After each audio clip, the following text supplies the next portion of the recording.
지금 국회 상황 다시 한번 속보를 통해서 알아보도록 하겠습니다. 자, 김주영 기자. 네, 국회입니다. 네, 자유한국당 나경원 원내대표의 좀 반응부터 먼저 봤는데 이에 앞서 이 패스트트랙 처리에 대한 속보부터 먼저 정리를 한번 해주시죠. 네, 더불어민주당과 바른미래당, 민주평화당, 정의당이 오늘 패스트트랙 처리에 잠정 합의했습니다. 오늘 오후 2시 반부터 한국당을 제외한 여야 4당 원내대표들이 모여서 패스트트랙 처리 여부를 논의했는데요. 이 자리에서 전격적으로 합의에 이른 겁니다. 이번 합의의 핵심은 선거법 개정안과 고위공직자 비리수사처 법안을 패스트트랙 처리한다는 내용입니다. 선거법 개정안은 앞서 지난 3월 여야 4당이 합의했던 준연동형 비례대표제를 골자로 패스트트랙 처리할 예정이고요.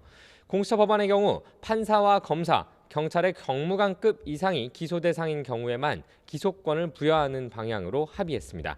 이와 함께 검경 수사권 법안도 4당 합의 내용을 바탕으로 패스트트랙 처리하고 5.18 특별법 개정안의 경우 오는 5월 18일 이전에 처리하기로 합의했습니다.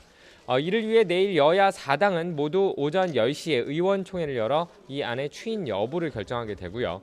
그 후 이번 주 목요일인 25일까지는 정치개혁특별위원회와 사법개혁특별위원회에서 신속처리 안건 지정, 패스트트랙을 완료한다는 방침입니다. 이에 대해 한국당은 강하게 반발하고 있습니다. 앞서 나경원 원내대표는 여야 4당이 패스트트랙을 추진할 경우 4월 임시국회뿐만 아니라 20대 국회 전체가 마비될 것이라고 격앙된 반응을 보였습니다.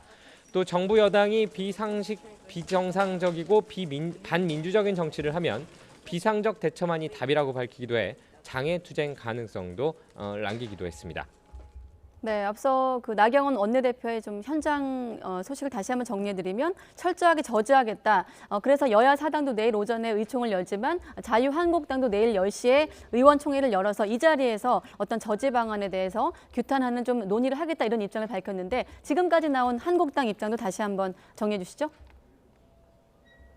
네, 여야 모두 강경 대응 모드입니다.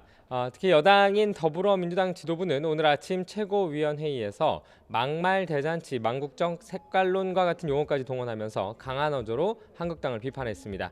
특히 이해찬 대표는 문재인 대통령을 김정은의 대변인으로 표현한 황 대표가 도를 넘었다면서 다시 한번 그런 말을 하면 용납하지 않겠다고 경고했습니다.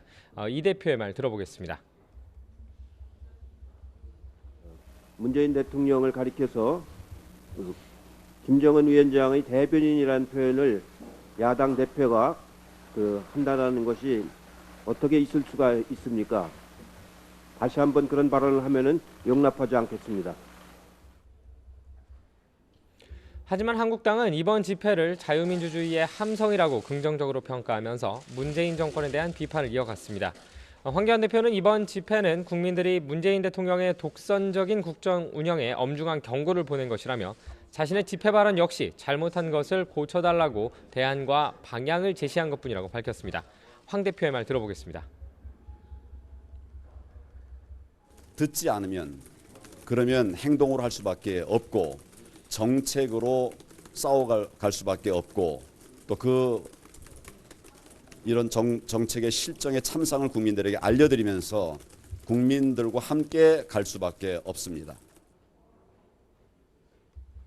이처럼 여야가 강하게 맞붙고 있는 가운데 여야 4당이 한국당을 제외하고 패스트트랙 처리에 합의하면서 전국은 극한 대결 양상으로 치달을 전망입니다. 지금까지 국회에서 YTN 김주영입니다.